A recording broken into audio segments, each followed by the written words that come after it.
Welcome to Mandela, Struggle for Freedom. In this 4-part series, we will be exploring that struggle for freedom.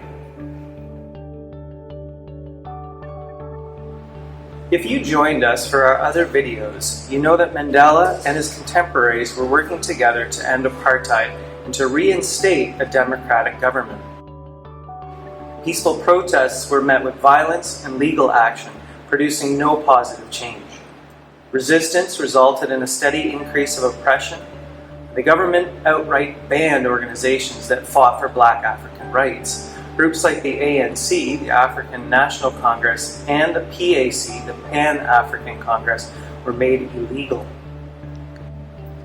Following the Sharpeville Massacre, the obvious lack of legal recourse led to increased tensions, which caused an increase in violence. As Mandela put it, it is always the oppressor, not the oppressed, who dictates the form of the struggle.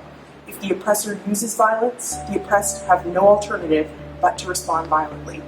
This set is a replicate of the room in which Mandela gave an interview outlining how the struggle for equality would need to be changed.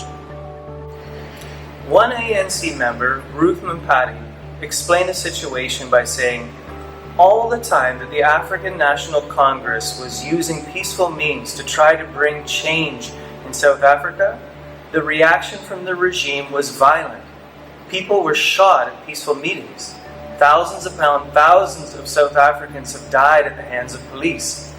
There's also the violence of conditions of living in South Africa. We decided that if the gun is what the South African regime has used to rule, it will have to be the gun that breaks that rule." The ANC, along with Mandela, created the Spear of the Nation, which was a militant group often called the MK, whose goals were to bring about change through sabotage. The PAC's group Pogo, which means standing alone, had very similar goals, believing that sabotage and violence were protesters' only options.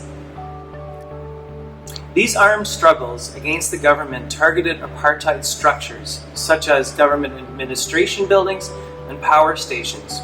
Between 1961 and 1963, more than 200 installations were targeted.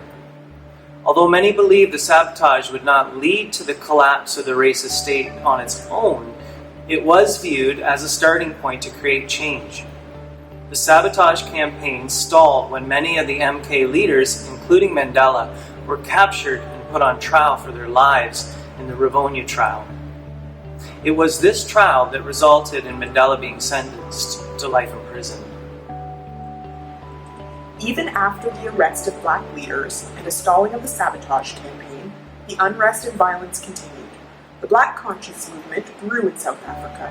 In the 1970s, this movement was led by Steve Biko, whose work focused on encouraging Black South Africans to identify their intrinsic dignity and self-worth. Biko believed this would give Black South Africans the psychological freedom they would need to fight for physical liberation from apartheid law.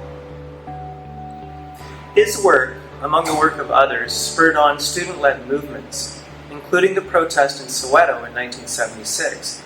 Led by thousands of students, the Stiletto Protest was about changing laws surrounding the education system. During this peaceful march, police opened fire on the crowd, killing at least 4 protesters. Angered by the senseless murder, the students returned the violence on buildings, police, and cars. The one protest turned into a student uprising against the government, which spread across the country and carried on into the following year. The Soweto uprising helped expose the brutality that was occurring in South Africa to the world. Images of the police firing on peacefully demonstrating students had dire consequences for the apartheid government.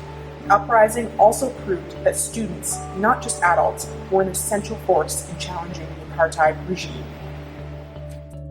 Join us again in Mandela, Struggle for Freedom, for the next installment for more of the story.